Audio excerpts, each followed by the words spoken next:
She deserves to have a baby without sacrificing her job. A mother deserves a day off to care for a sick child or a sick parent without running into hardship. And you know what? A father does too. It is time to do away with workplace policies that belong in a Mad Men episode. This year, let's all come together, Congress, the White House, businesses from Wall Street to Main Street, to give every woman the opportunity she deserves, because I believe when women succeed, America succeeds.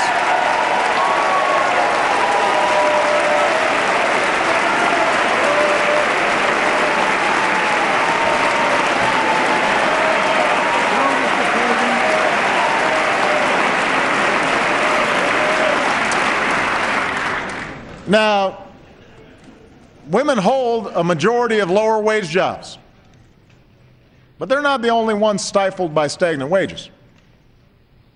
Americans understand that some people will earn more money than others, and we don't resent those who, by virtue of their efforts, achieve incredible success. That's what America's all about. But Americans overwhelmingly agree that no one who works full-time should ever have to raise a family in poverty.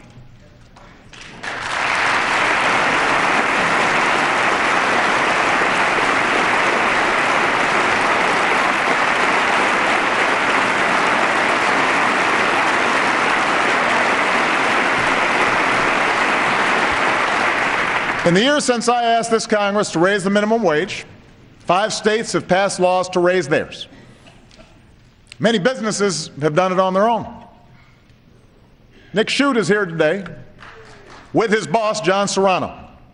John's an owner of Punch Pizza in Minneapolis, and Nick helps make the dough. Only now he makes more of it.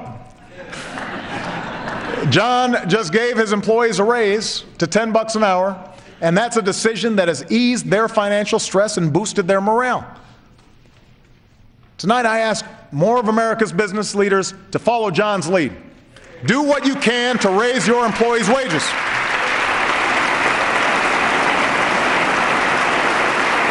It's good for the economy, it's good for America.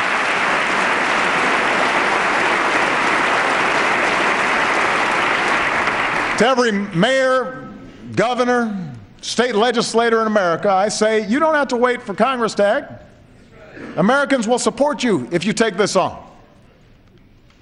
And as a chief executive, I intend to lead by example.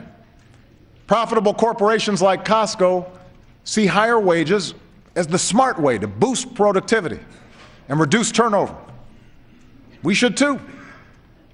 In the coming weeks, I will issue an executive order requiring federal contractors to pay their federally funded employees a fair wage of at least $10.10 an hour, because if you cook our troops' meals or wash their dishes, you should not have to live in poverty.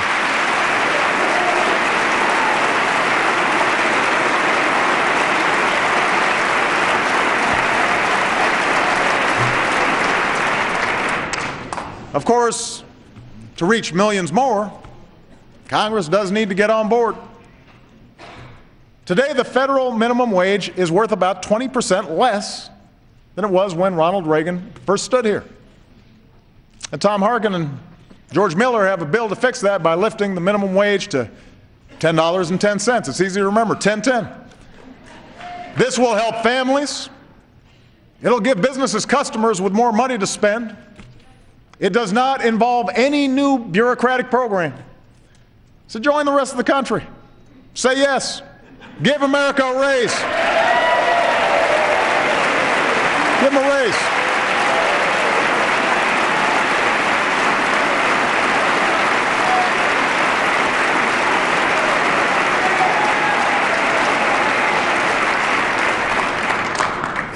There are other steps we can take to help families make ends meet.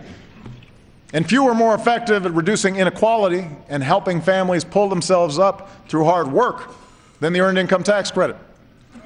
Right now, it helps about half of all parents at some point. Think about that. It helps about half of all parents in America at some point in their lives.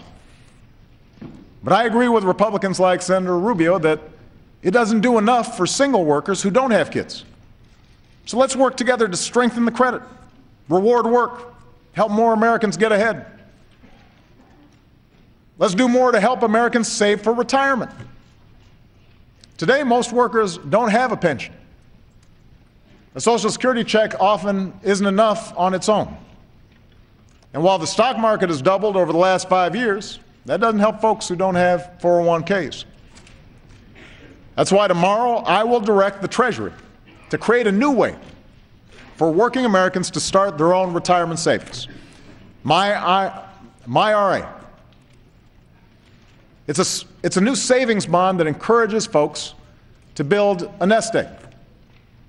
MyRA guarantees a decent return with no risk of losing what you put in. And if this Congress wants to help, work with me to fix an upside-down tax code that gives big tax breaks to help the wealthy save, but does little or nothing for middle-class Americans.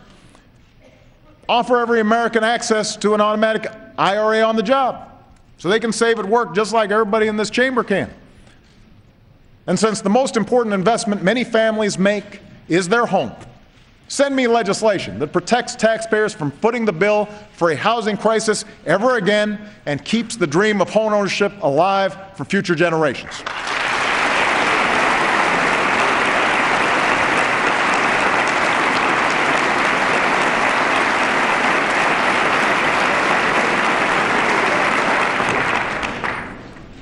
One last point on financial security.